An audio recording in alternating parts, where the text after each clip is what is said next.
हरिः ओम्। श्रीमद्वाल्मीकीये रामायणे अयोध्याकाण्डे षट्चत्वारिंशः सर्गः। सीता और लक्ष्मण सहित श्री राम का रात्रि में तमसा तट पर निवास, माता पिता और अयोध्या के लिए चिंता तथा पुरवासियों को सोते छोड़कर वन की ओर जाना। ततस्तु तमसा तीरं रम्यमाश्रित्य राघव सीतामुद्वीक्ष्य सौमित्रीमिदं वचनमब्रवीत्।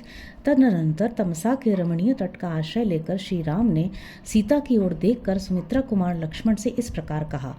इयमद्य निशा पूर्वा सौमित्रे प्रहिता वनम वनवासस्य भद्रं ते न चोत्कंठितुमर्हसि। सुमित्रा नंदन, तुम्हारा कल्याण हो। हम लोग जो वन की ओर प्रस्थित हुए हैं, हमारे उस वनवास की आज ये पहली रात प्राप्त हुई है, अतः अब तुम्हें नगर के लिए उत्कंठित नहीं होना चाहिए। पश्य शून्यान्यरण्यानि रुदन्तीव समन्ततः यथा निलयमायद्भिर्निलीनानि मृगद्विजैः। इन सुने वनों की ओर तो देखो, इनमें वन्य पशु पक्षी अपने अपने स्थान पर आकर अपनी बोली बोल रहे हैं। उनके शब्द से सारी वनस्थली व्याप्त हो गई है, मानो ये सारे वन हमें इस अवस्था में देखकर खिन्न हो सब ओर से रो रहे हों। अद्यायोध्या तु नगरी राजधानी पितुर्मम शस्त्रिपुंसा गता नस्मान् शोचिष्यति न संशयः। आज मेरे पिता की राजधानी की अयोध्या नगरी वन में आए हुए हम लोगों के लिए समस्त नर नारियों सहित शोक करेगी, इसमें संशय नहीं है। अनुरक्ता ही मनुजारा जानम बहुभिर्गुणैः त्वां च मां च नरव्याघ्र शत्रुघ्न भरतो तथा। पुरुष सिंह, अयोध्या के मनुष्य बहुत से सद्गुणों के कारण महाराज में, तुम में, मुझ में और भरत शत्रुघ्न में भी अनुरक्त है। पितरं चानुशोचामि मातरं च यशस्विनी अपि नान्धौ भवेतां नौ रुदन्तौ ताव भीक्ष्णशः।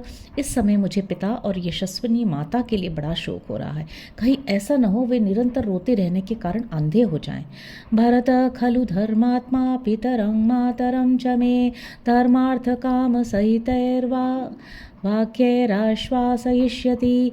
परंतु भरत बड़े धर्मात्मा है, अवश्य ही वे धर्म, अर्थ और काम तीनों के अनुकूल वचनों द्वारा पिताजी और मेरी माता को भी सांत्वना देंगे। भरत तस्यानुशंसत्वं संचिन्त्याहं पुनः पुनः नानुशोचामि पितरं मातरं च महाभुज।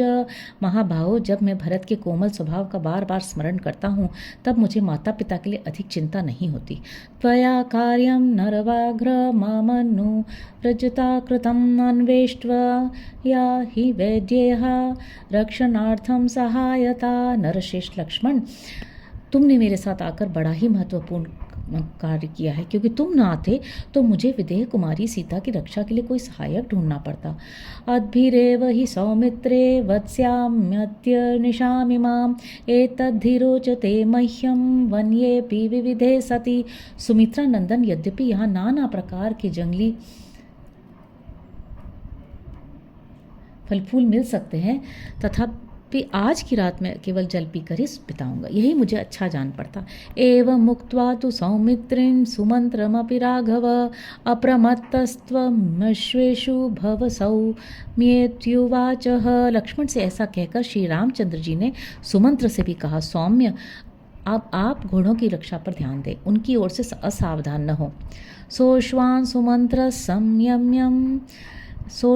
सुमंत्र संयम्य सूर्यस्तं समुपागते प्रभूतय वसान कृत्वा बभूव प्रत्यनंतरः। सुमंत्र ने सूर्यास्त हो जाने पर घोड़ों को लांघकर बांध दिया और उनके आगे बहुत सा चारा डालकर वे श्री राम के पास आ गए। उपास्य तु शिवां संध्यां दृष्टा रात्रिमुपागतां रामस्य शयनं चक्रे सूत सौमित्रिणा सह। फिर वर्णानुकूल कल्याणमयी संध्योपासना करके रात आई देख लक्ष्मण सहित सुमंत्र ने श्री रामचंद्र जी के शयन करने योग्य स्थान और आसन ठीक किया। ताशय्यांत मसातीरे वीक्ष्य वृक्षदलैर्वृतां राम सौमित्रिणा सार्धं सभार्य संविवेशः। तमसा के तट पर वृक्ष के पत्तों से बनी हुई वह शैया देखकर श्री रामचंद्र जी लक्ष्मण और सीता के साथ उस पर बैठे। सभार्यं संप्रसुप्तं तु शांतं संप्रेक्ष्य लक्ष्मण कथयामास सूताय रामस्य विविधान गुणान। थोड़ी देर में सीता से श्री राम को थक कर सोया देख लक्ष्मण सुमंत्र से उनके नाना प्रकार के गुणों का वर्णन करने लगे। जाग्रतो रेवतां रात्रिं सौमित्रे रुदितो रवि सूतस्य तमसा तीरे रामस्य ब्रुवतो गुणान। सुमंत्र और लक्ष्मण तमसा के किनारे श्री राम के गुणों की चर्चा करते हुए रात भर जागते रहे। इतने ही में सूर्योदय का समय निकट आ पहुंचा। गोकुलाकुल तीरायास्तमसाया विदूरतः अवसत तत्र तां रात्रिं राम प्रकृतिभिः सह। तमसा का वह तट गौओं के समुदाय से भरा हुआ था। श्री रामचंद्र जी ने प्रजाजनों के साथ वहीं रात्रि में निवास किया। वे प्रजाजनों से कुछ दूर पर सोए थे। उत्थाय च महातेजा प्रकृतिस्ता निशाम्य च अब्रवीत भ्रातरम रामो लक्ष्मणम पुण्य लक्ष्मण। महातेजस्वी श्री राम तड़के ही उठे और प्रजाजनों को सोते देख पवित्र लक्षणों वाली भाई लक्ष्मण से इस प्रकार बोले।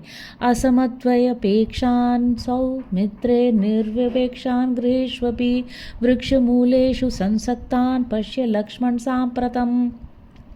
सुमित्रा कुमार लक्ष्मण, इन पुरवासियों की ओर देखो, ये इस समय वृक्षों की जड़ से सटकर सो रहे हैं।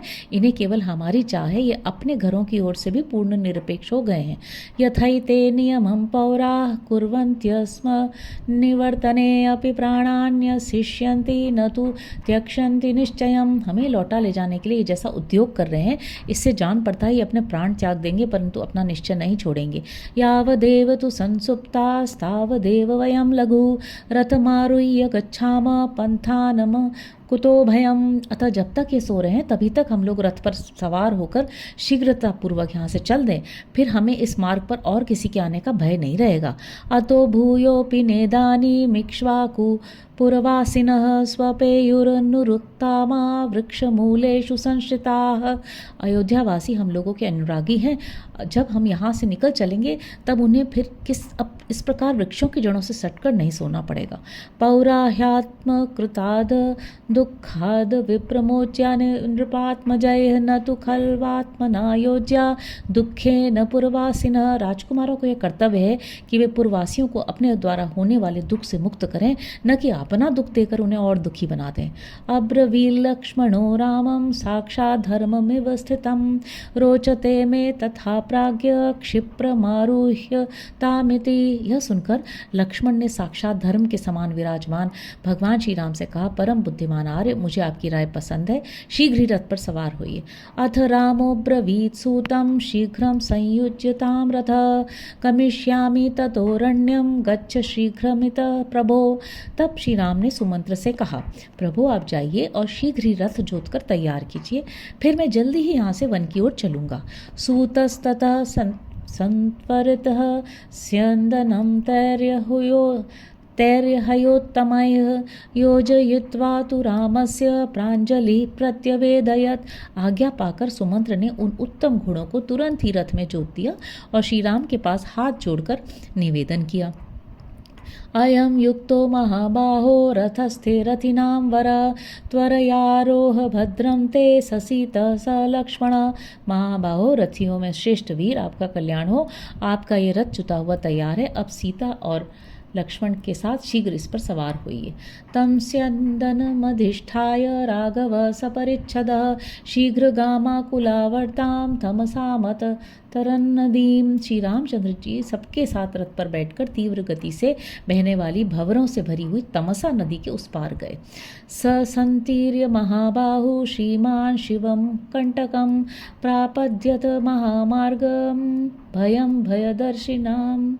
नदी को पार करके महाबाहु श्री राम ऐसे महान मार्ग पर जा पहुँचे जो कल्याणप्रद, कंटक रहित तथा सर्वत्र भय देखने वालों के लिए भी भय से रहित था।